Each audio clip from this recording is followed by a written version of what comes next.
Hello everybody and welcome back to OMB Reviews. I am the critic who is a cynic. Hope we're doing well, and today we'll be doing a box office preview for not only this upcoming weekend, but also a long-range forecast for Lightyear, as we finally have some initial numbers on that film, and it is projected at this point to be making quite a bit of money, which makes me a bit sad because the film is just a clear cash grab, and I just don't quite understand why we continue to give people like Disney money for films like this. But anyway, before we go any further though, please make sure you smash that like button, lab that fire button if you're watching over on Odyssey, and also make sure that you are subscribed to the channel with that bell notification on. That way you know every time a video or live stream goes live on the channel. And for those that missed the live stream last night, yes indeed, I have a background now. I have flipped my setup this direction, so if things sound a little bit different or look a little bit different, that is the reason why. Everything else is the same as far as I am aware. But anyway, we've got some updated numbers here for Bob's Burgers. Yes, that's right. Everyone's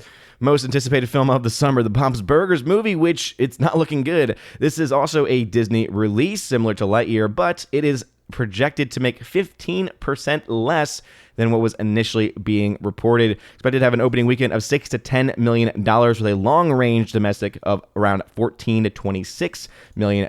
And we can go ahead and try and look up to see if we have a budget for this film so that we can see exactly what situation this film is going to be in. Right now, there is no projected budget, according to at least Wikipedia, which tends to have the budgets of films once they have been announced. So whether or not this film is going to be a financial failure or not is still very much up in the air, though I cannot imagine that the budget for this film is that high. So maybe making 14 to 26 million, and this is just domestically, might be enough to make its money back if the film costs maybe around $10 million to make. But if it costs anywhere between the $30 or $40 million range, then it could be in some trouble. Top Gun Maverick, which I am so excited to see tomorrow. I had a ticket for tonight, but I think I've decided that I'm going to go see it tomorrow because the one tonight is in a regular theater and the one tomorrow is in IMAX, and I want to see this film for the first time in IMAX because it was made for that experience. I mean, I think about an hour or so's worth of the film actually is shot using IMAX cameras, and a lot of that is just the inside the plane, inside the jets shots, which I'm just so excited and so hyped for.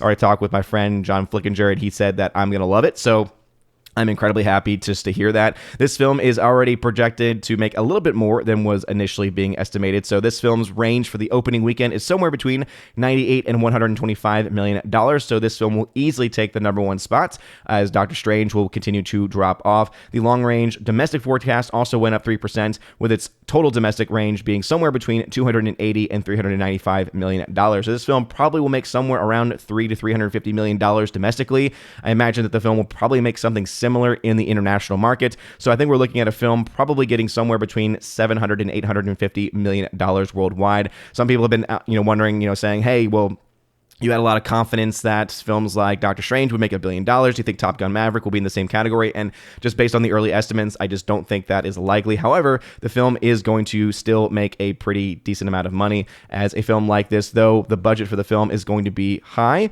Its projected numbers, that is the numbers that it's projected to make domestically, and what is likely going to be happening to this film internationally, puts this film in a very good position to make any money back, right? The budget's only $152 million. I say only, but when we live in the age of the $200 million budget film, this actually is not nearly as high as some other films have been in the past. And so I would say that this film, again, only needed to make around $450 million worldwide to break even. If it's already projected to make around $400 million, maybe, or $350 at least domestically, then I don't see how this film doesn't make at least 100 to 200 internationally. So yeah, this film is set to be a box office hit. So hey, I guess delaying the film 2 years has paid out for them, though. Again, all honesty, I think that had they released this film a little bit earlier, that they still would have been okay because the trailers have been great. I think that they've really been promoting this film well. They've been highlighting and stressing the things that they need to do and that they needed to stress. And I am, again, just so hyped for this film. My most anticipated film for the last 2 years, finally going to be seeing it on Thursday in IMAX. We also have some updated numbers for Jurassic World Dominion, $175 to $215 million opening weekend. So you can see a massive domestic opening weekend expected for this in the third film in the Jurassic World franchise, which is up 7%. The total domestic range is now between $485 and $605 million. And so this film expected to make around 500 million plus domestically. I suspect that this film is then likely, based on the numbers that we're seeing from Doctor Strange: The Multiverse of Madness. Right now, we have people from Deadline and others that are projecting the film will probably cap out around $950 million. I still think $1 billion is in the cards. I, again, think that it's a lot less likely than it was initially, but I do still think it's in the cards just based off of the previous tracking and some of the projections that I was making and seeing the drop-offs that this film has been seeing. As long as it hovers around that 50% mark or so, it should still be able to get to that $1 billion mark. However, we'll have to wait and see exactly how much money it loses this coming weekend, with finally competition coming out from films like that of Top Gun Maverick and the Bob's Burgers movie.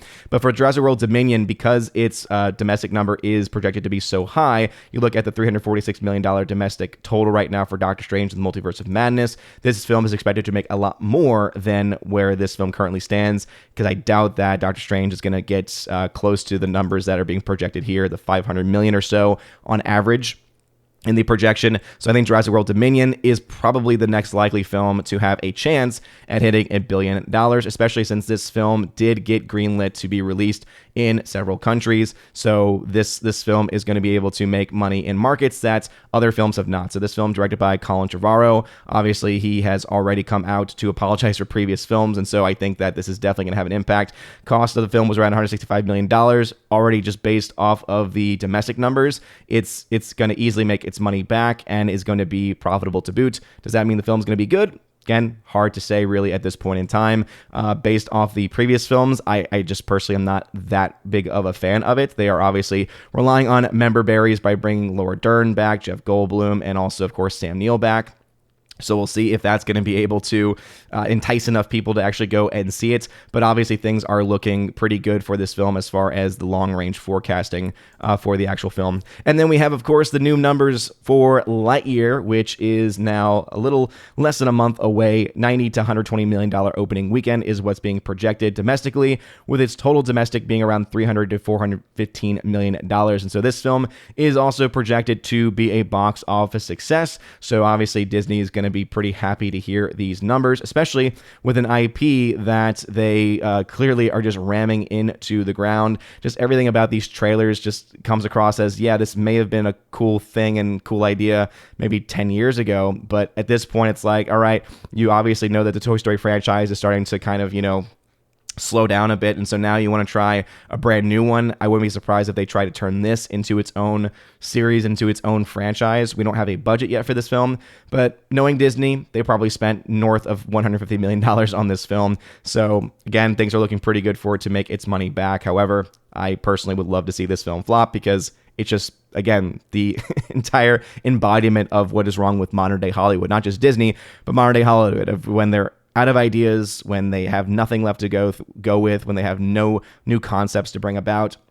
Oh, let's just take one of the former IPs that we've ourselves created and let's try and milk it for all it's worth. So anyway, those are the numbers as they stand. But what are y'all's thoughts? Are you excited for Top Gun Maverick? Again, I am so hyped for that film. I will have a video review out tomorrow evening after I go to see it. I know a bunch of people were able to see it last night, and some people are going to see it tonight as well. So obviously a lot of people are pretty hyped for it. I've heard nothing but positive things about it. So again, what are y'all's thoughts about these films and any other films I mentioned? Let me know in the comment section down below. If this video, smash that like button, slap that fire button on Odyssey. Y'all are all amazing and beautiful people. Hope you all have a wonderful rest of your day. And as always, God bless.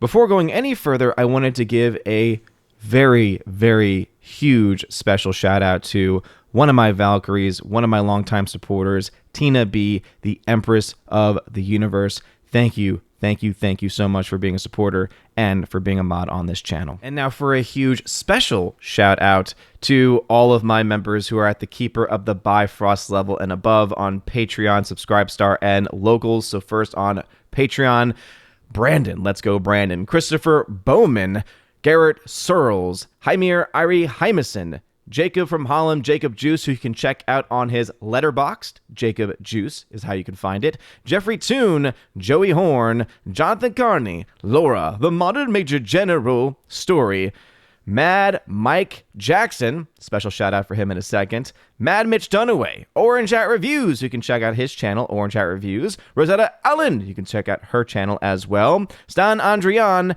and Miss Martin Muses, who also has a YouTube channel. And a special shout out, as I mentioned, to Jacob Juice from Holland. Again, letterboxd.com/Jacob Juice for more information about him. And a special shout out to my members over on Subscribestar, Matt 317, Storm Tracker, The R, Fast Reaction, Mr. Roy, and a huge shout out to my newest Chosen of Valhalla member, Luka Illich.